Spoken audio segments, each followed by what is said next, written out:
know that you can. It's just the way it's set up. Everybody I know and everybody I admire has run into this. I mean, everybody. And it's only when you have a certain amount of success that you can write your contract. And even then, it's not foolproof. The thing, I was very careful with my contracts, but they were meaningless without power. I see. So it's, yeah, if you know, it's just this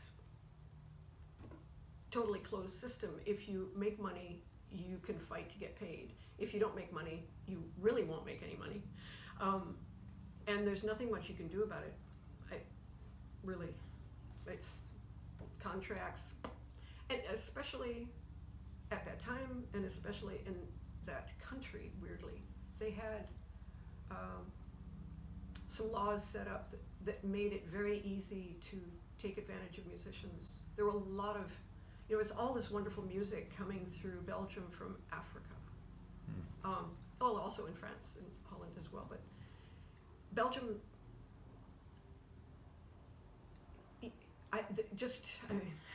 there were musicians from all over the world there recording, and nobody got paid. And there were laws on the books that made it very, very difficult to, you had to prove exactly how much you were owed, but of course you were never given a statement, so you couldn't do that. And there was no fighting with the collection agencies like ASCAP. The Belgian version of ASCAP is called SACEM, and or is that? No, I'm lying, that's France. SABEM. They just weren't there to help you. They were there to protect the publishers. I could go on, but I think you just have to concentrate on the music itself, and now you have the wonderful freedom to get it out there, on SoundCloud or Bandcamp, without having to go through a label, because we had there was no other way to get the music out. Oh, and I drove everyone bats because I actually talked about it. I brought it up, and people were outraged. How could you, after all we've done for you? And I still get heck about that, which is, I don't know. But I do get the sense that you're kind of like you're past it in a way, or like you're at peace with it. Well, it's that thing of, you could lose your mind, if you, and I did let it get to me for years because I thought, this is wrong, I'm going to do something about it.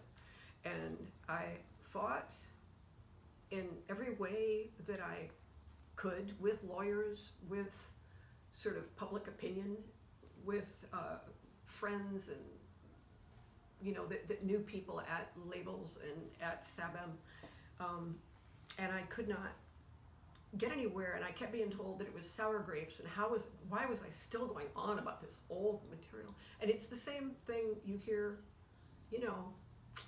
everybody who gets a raw deal, anybody who doesn't have power, it's always the same sound coming from the people with power but without courage. They just say, you don't understand how it works, which is a way of saying, I have no compelling reason to help you. And it's,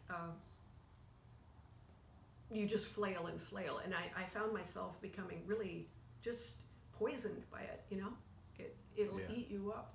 And I've seen it eat people up. I've seen people lose their minds over this stuff. Artists, musicians. And in the end, I just had to let go of it all. I'm glad you did. I'm glad. Me too. It was hard to. It felt so irresponsible, but it's really, choose life.